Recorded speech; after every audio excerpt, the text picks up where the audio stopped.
नमस्कार, आपण पाहत आहे भांडा फोड न्यूज. एका दमात भ्रष्टाचारी कोमात. सोशल मीडिया, कर्जबाजारी, गुन्हेगारी, सट्टेबाजी, चोरी, मटका, जुगार, दारू, सावकारशाही, न्यायाच्या प्रतीक्षेत प्रशासन. भांडाफोड न्यूज. एका दमात भ्रष्टाचारी कोमात. डंपर पंक्चर झाला म्हणून थांबला आणि जीवावर बेतला. समोर जळत होता, पण डंपरचा स्पर्श विद्युत तारांना झाला.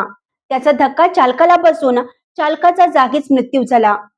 कळंबा बेलेवाडी तालुका कागल येथील सरसेनापती संताजी घोरपडे कारखान्याजवळ रस्त्याकडेला पंक्चर काढण्याच्या दुकानाजवळ आज सकाळी 11:30च्या सुमारास ही घटना घडली. याबाबत अधिक माहिती अशी की योगेश बारड हे पळशीवणे येथील खाजगी डंपरवर चालक म्हणून काम करतात.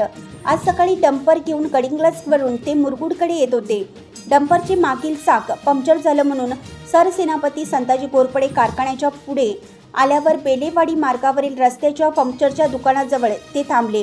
ते डंपरमधून खाली उतरले तेव्हा मागील चाकातून धूर येत होता. हे पाहत असताना त्यांचा डिझेलच्या टाकीला स्पर्श झाला आणि त्यांना जोराचा विजेचा धक्का बसला. यावेळी डंपर पुढे घेत असताना वाहनाच्या वरील भागाचा विद्युत तारांना स्पर्श झाला होता. हे त्यांच्या लक्षातही आलं नाही. त्यामुळे डिझेलच्या टाकीला स्पर्श होताच ते तेथेच चिकटले आणि संपूर्णपणे भाजले. शेजारी असणाऱ्या नागरिकांनी आरडाओरडा केला. तातडीनं विद्युत पुरवठा बंद करण्यासाठी कळवलं आणि त्यांना काठीने बाजूला करण्याचा प्रयत्न केला. दरम्यान त्यांचे शरीर मोठ्या प्रमाणावर भाजले होते. त्यांना कोल्हापूर येथे उपचारासाठी दाखल करण्यात आले, मात्र त्यापूर्वीच त्यांचा मृत्यू झाला होता. बारड यांची आर्थिक स्थिती बेताची असून घरी शेतकरी आईवडील आहेत.